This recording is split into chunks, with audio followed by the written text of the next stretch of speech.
Hey everyone, I'm Sarah. Welcome back to my channel. For today's video, I'm doing a first impression review on the Mercier Silk Cream Oil Free Photo Edition Foundation. I got this foundation when I went to Sephora in July and it is now September and I have been dying to try it out. So I'm really excited to try this one today. I got the shade Medium Ivory and I do think that is going to be a bit dark for me today. I have got a bit of fake tan on, but it's been on for about 6 days now, so it is starting to wear off. It's definitely not as dark as when I first applied it, but we'll just try and make it work and see how we get on. So on the box of the foundation it just says the original makeup artist's favourite. This photo ready foundation creates a flawless canvas with a natural matte finish. The oil free long wear formula blends seamlessly into skin, hiding even hard to cover imperfections, perfect for normal to oily skin. And then it says the technique: shake well before using and apply a small amount with a sponge. Blend gently into skin for a flawless natural matte finish. So this is what the foundation looks like. It's just in a tube and it just has the shade on a sticker on the back, and it just tells you to shake well before using, so I'll give it a good shake. I've just zoomed in so we can see up close a little bit better, and I'm going to be using the Smashbox Photo Finish Primer on one half of the face. So I'm just going to prime this side of my face.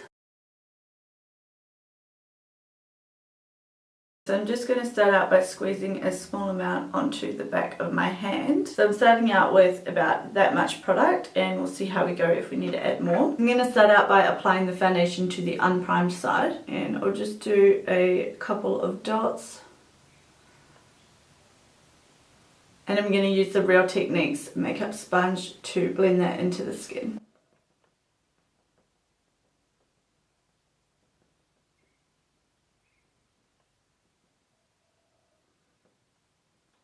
The colour is actually not as bad on me as I thought it was going to be. I'll just have to make sure I really blend it well into the neck. It's giving a really good coverage so far, and it's nice and easy to blend out as well. So that is what we're looking like with just a thin layer on one half of the face. So you can compare the side that has no foundation on it to the side with the foundation. I think it's giving a really nice coverage. My skin is actually pretty good for once. I don't have too much breakouts going on, so it doesn't have too much to cover. I would say it's definitely a medium to full coverage foundation. I'm just going to add a bit more on this side and see how much we can build it.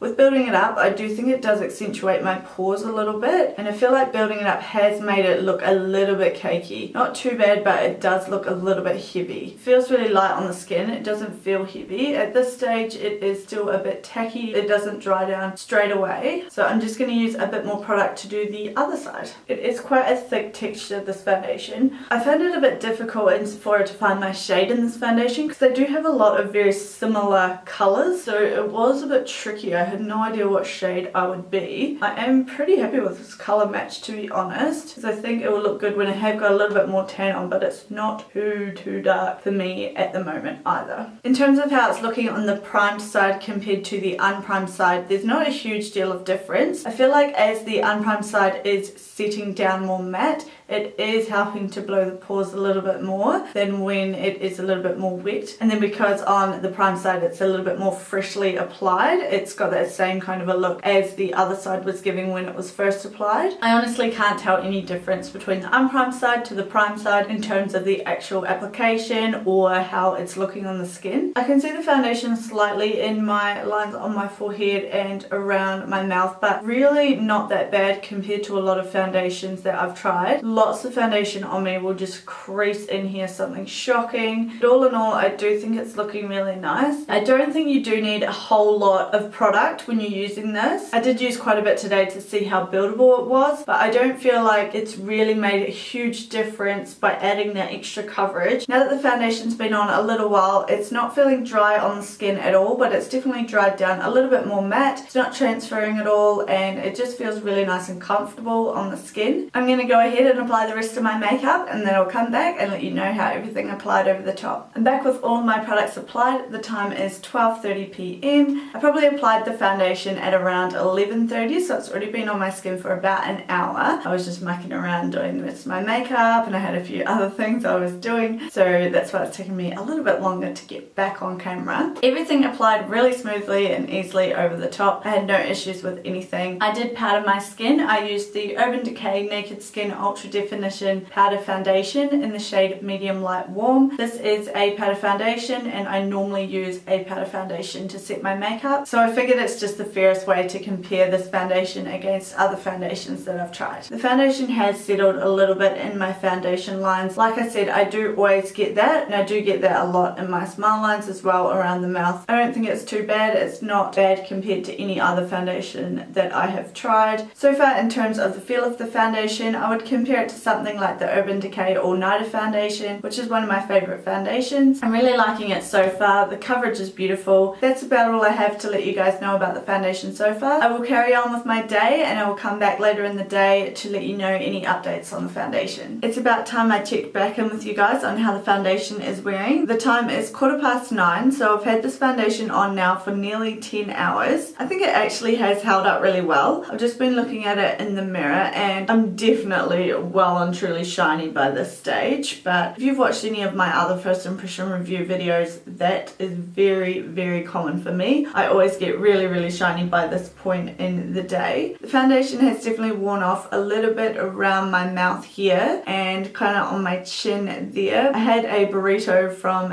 Rose for dinner, so that will be why that has worn off there. But everywhere else it's held up pretty well. As I said earlier in the video, it does look heavy as a foundation. It doesn't look like skin. It definitely looks like a full coverage foundation, but I'm not unhappy with that. I still like the way that it looks on the skin. I think this is definitely one of my favorite first impression reviews that I have done. As you can tell, I tend to choose the same type of product to review simply because that's the kind of product that works for my skin type, because as you can tell, even though this is designed for a matte finish, by this point of the day I am very oily. I will turn the ISO down just so you can see even how oily I am. So by taking down that brightness a little bit, you really can get the full extent of my shine. But as I say, this is very common for me at this point in the video. I'm not unhappy at all with this foundation. I want to try using a smaller amount and see how that goes for me, and just see if it can look a little bit more natural on the skin. I will continue to use this one. I really did enjoy it. And that's about all I have to tell you guys about the foundation. It has held up really well on my skin for this length of wear, but now it is time for me to take it off and get ready for bed. Thank you all so much for watching this video. I really hope you found it helpful, and I hope you enjoyed it. I hope this can help you make a decision as to if you wanted to pick up the Mercier Silk Cream foundation for yourself. Thank you all so much for watching this video. Please give it a like if you did enjoy it, and don't forget to subscribe, and I will see you in the next video. Thanks so much for watching. Bye.